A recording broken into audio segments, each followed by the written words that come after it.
What's going on, people? Ras Satyat here in Singapore, but I'm pretty sure you know that by now, right? You know my voice by now, don't you? Anyway, thank you so much for joining me on the Night Owl podcast. As always, I love doing this show. I know it's kind of unconventional. It's not your regular Joe Rogan, Gary Vee podcast. I'm not here to, debate people or give you tips and tricks. I'm kind of just like unloading a little bit, and I hope you don't mind, but it gives me a chance to actually kind of process some of the things that pop up in my mind, and they come from comments of passersby or, DMs that people send me, or, whatever's on my feed at the time. So whatever is coming through to me, I feel like, you know what, hey, that really made me do a double take. So might as well talk about it a little bit so I can share the information, share the news, share what came up that day, and maybe, just maybe, it's something you needed to hear at the same time. So that's basically the gist of my entire business as far as social media strategy is concerned. It's not really a strategy, I kind of just share. And I hope that it really helps you along your way. So today I actually came across a post on my feed. It just so happened to be a post that I've already saved in an archive somewhere because I wanted to come back to it and talk about it on a podcast. And it just so happens that, yeah, it pops up again today, and it's actually really, really relevant today because I've been going through some things. Yeah, even me. So today's quote actually has to do with anger. So let me just read the quote real quick. It says, your anger is a part of you that knows your mistreatment and abuse are unacceptable. Your anger knows you deserve to be treated well and with kindness. And your anger is a part of you that loves you. So I'm going to agree with that on one side, and then I'm going to give you the flip side of this in a little while. But the first side is, yes, your anger loves you. Your anger is that part of you that you feel you're good enough. You're fine the way you are. There's nothing wrong. On a regular day, with no one in your face, you're cool, you're happy, you're fine. You like your body, you like the way you dress, you like the way you live your life, no problems. But then here comes somebody with an opinion of some sort, and they're challenging the way that you are, and here you are like, yo, what? No, I don't like what you said. I don't like the way it made me feel. And now here I am wondering why it is that you have a problem with me when I don't have a problem with me. So that part of your anger where you immediately get offended by something that somebody says means that you like the way that you are. Now that could have a couple of different meanings. One case might be that, you're in a group of family members that you haven't seen in a while. Maybe it's a funeral or wedding or something, and they come in with their, Captain Obvious comments like, oh my God, you lost weight. Oh my God, why aren't you married yet? Or what's the next step? Or what are you going to do next? And you're offended because, hey, I'm good the way I am. I'm okay with me. Why do you need me to be doing something else? Why do you need to know what the next plan is? Why do you need me to have kids all of a sudden? Why do I need to be married? Like all these things, right? So your anger is justified because you are happy with the way you are. Now, the flip side of that would be if you're not happy with who you are and somebody calls you out on your bullshit, you're not ready to hear that stuff. Either way, your anger is telling you that you're comfortable where you are. You're okay with who you are. You just wish people would stop coming to you and telling you that they're not okay with who you are. Now, sometimes it's not the person that's coming to you telling you that they're not happy with you. It may just be somebody who's telling you all the things you ever wanted to hear. Maybe it's somebody who genuinely wants to love you, genuinely wants to care, just be there for you. And maybe you're not ready to hear all those things because you don't think you deserve them. Sometimes anger pops up that way too. Sometimes it's a situation where you have a very complicated life. You're doing your best to manage all the many people in it and the many personas you have to embody in order to keep all those people appeased and happy. And when somebody genuinely wants nothing from you and is happy to allow you to be as you are and just wants to be around and help, sometimes that's offensive because it doesn't seem natural or normal to you.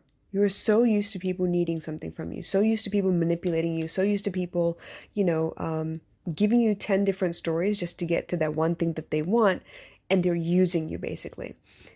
So when you have an innocent creature come up to you and they don't want anything from you, they don't want to take from you, they don't want to manipulate you, they don't want to use your coattails to prove that they're important, they don't want to, 6 degrees of separation, show that they know you, that you know them, that you're cool by association, none of that stuff. They want nothing from you. They're actually ready to serve. They're actually happy to give. Sometimes, if you aren't happy with who you are, that's going to be offensive. Sometimes when that happens to you, when you meet those kinds of people, it offends you because you suddenly feel guilty for having to do all the things that you do in order to keep your life afloat. Sometimes their simplicity makes you upset because that's what you want, but you can't have at the moment because your life is so complicated. Now, for those people who are actually happy with who they are and feel like they've been working hard at who they are and have been evolving and learning to love themselves as they are, kudos to you, good on you. I'm really, really proud. I hope you keep up with the journey. I know that when people come up to you with Captain Obvious comments and questions, it's very offensive because they're comparing you to other people in a generic standard of success or beauty or whatever the case may be that you don't need to subscribe to. You found your own version of that makes you feel happy and whole. And that's great. So whenever that anger creeps up and you notice it, remember, that's that part of you that wants to protect what is. And so in that instant, because you've put in the hard work to love who you are as you are, I say go ahead, put your foot down, draw that line, let people know where you stand. Do it with as much kindness and compassion as you can. Be as polite and respectful as you can, but do it. Draw that line, tell people where you stand, tell them it's not okay for them to treat you that way. Now for the other group of people who feel like, you know what, you're doing the best you can, you're stretched thin in 5 different directions, you're doing as much as is humanly possible to keep the many people in your life happy and satisfied so that they will stay around because you do have maybe some trauma related to abandonment, or you've had people leave or die in your life before, and so you're trying to keep the people that you have around you for as long as possible. It's a safety thing, I get it.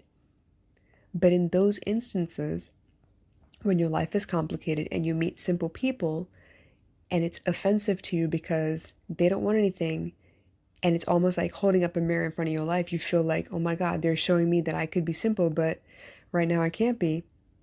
Try to take it as a sign of, hey, simple is possible. In that regard, I want you to start noticing your temper and your anger and realize, hey, I'm not mad at that person for having a simple life. I'm mad at me because I want a simple life. I'm mad at me because I want something different and right now I can't have it. A lot of times when you realize those things, when it comes up as a mirror to you, it hurts. I get it. I've been in those situations. My brother does that to me a lot. He reminds me of the things that I can have because I've had it at some point in my life before, but I've somehow entangled myself in some situation where my life has become complicated, and by choice, of course, and I'm having trouble unentangling or disentangling whatever it is that I've done. And when he points it out as I'm trying, it hurts my feelings. Sometimes I have people that come up to me and they help me out of sheer goodwill. They are respectful and very, very sweet and genuine. And it hurts my feelings sometimes because I know I'm capable of the same thing. And at that moment, I know somewhere in my life, I'm not doing that. So when they show up as a mirror to me, I do get offended, but I try really hard to remember, hey, I'm capable of those things too. And if that's the kind of life I want, then I have to put in the effort and the action to create it. As much of a mess as I've made in my life, and however many times I've done that, I've done it a lot, okay? Every time I've complicated or overcomplicated my life, somehow, some way, somebody comes along and shows me, hey, you know what? You did this on your own. You did it with your eyes wide open. You chose this life, which means I can choose again. I can choose to be different. For the most part, I teach all of my clients, whatever you've done so far, right? For the most part, barring death and dismemberment, for the most part, most decisions can be reversed or they can be made up for. I got married. That's supposed to be the end of it, right? You got married. You're not supposed to break that marriage bond. But guess what? I did. Because even though I did everything that I possibly could, even though I was very, very loyal, I knew that it wasn't going to work from the beginning, but I chose to ignore the signs because, hey, bird in the hand and all, right?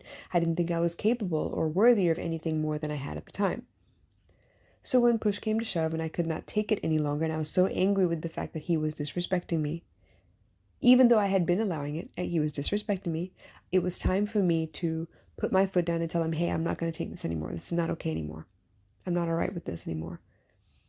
You are hurting my feelings. You are breaking me down, and I can't ignore it anymore. It's getting too loud. It's getting too complicated. This is not okay. So in that regard, when my brother came to visit me before I went through my divorce, when my mother came to visit me before I went through my divorce, they both shone a light in that place that showed me that I deserve more, and I was settling for far less than I was worth, and I was not allowing people to tell me what was okay and what wasn't okay, because guess what? I retaliated with them. I fought them back because they were reminding me of something I already knew. I knew I made a mistake when I married him. I knew I made a mistake when I stayed as long as I did. I did not want them to tell me that again because it hurt my feelings. I was trying to protect what was. And at that moment in my life, I needed to see that there was something more that I was capable of so that I could evolve past that, so I could rise up to my true potential. Now, looking back, I went through some dark times after that divorce. I had to put myself back together after I completely took everything apart. I was my own worst critic. I had to fight myself about the many decisions that I'd made along the way. But eventually, I used my anger to pull myself forward. I know anger is one of those emotions that we use as an excuse to say the things we've been meaning to say all along. It's a lot like alcohol that way, blame it on the alcohol and all that. But sometimes when you're angry, you finally spit out all the things you've been biting your tongue for. You finally say all the things that you wish you had the balls to say on a regular day, but because that day happens to be going well so far and you don't want to upset anybody, you don't say anything. I'm guilty. Guilty as charged all the time. Sometimes people step on our boundaries, or sometimes people show us where we're going wrong. Either way, anger will speak up. It's up to us to understand what it is that our anger is trying to show us at the time. Now, I'm grateful for that quote that popped up on my feed today because it reminded me of a couple things. Because as much as I try to help everybody else, I got my own stuff to deal with. And today I was reminded I am justified in my anger. Because my anger is like a red flag or a flashing neon sign that's showing me where I could improve, where things could be better. Because if things were great, there would be no need for me to lose my anger. But if things aren't as great as they could be, my anger is going to pop up. So I'm telling you now, your anger knows you better than you think. And no, it's not an ego thing always. But if you're going to be honest with yourself, you know exactly what that anger is for. You know if you're mad at yourself or mad at the other person. You know. You know if you've been working on yourself to love yourself and somebody steps to you, you're angry at the other person because how dare they not love you the way you love you, or you fought to love you at the moment. Now on the flip side, you also know that if somebody steps to you and shows you something that upsets you, you know deep down whether you've been manipulating people around you or if you've been fighting to love yourself.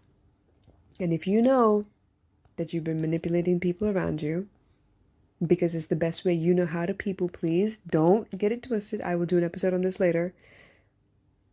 You know that you're angry with yourself and not the other person. Now you may lash out at the other person and hopefully they love you enough to stick around. But more than that, you need to realize why you lashed out in the first place. Is it protecting yourself because you worked hard to become this beautiful person? Or is it protecting yourself because you don't want people to see through the cracks in the behavior you've been exhibiting lately? So my wish for you tonight is for you to think about your anger. The last time you lost your anger, lost your temper, what was it for? What actually happened? Were you protecting yourself because you've built this beautiful psyche out of all of the difficulties you've endured so far? Or were you trying desperately to protect the moves you've been making in the dark so that the light doesn't show them to the crowd around you? Think about that. And I'm not saying you're wrong for doing that. You need to reassess why you're doing it. Who are you actually pleasing? Is it sustainable? Is this something you can continue doing? Because I'm telling you, your anger knows you better than you think. Hit me up with any questions you might have. I would love to have a conversation with you about your anger or your lack thereof, or whatever the case may be. If you have questions or concerns, you know where to drop them. But in the meantime, you guys, be kind to yourself. More than that, though, be honest. Honest with yourself. Okay? I love you, and I'll catch you again later. Bye.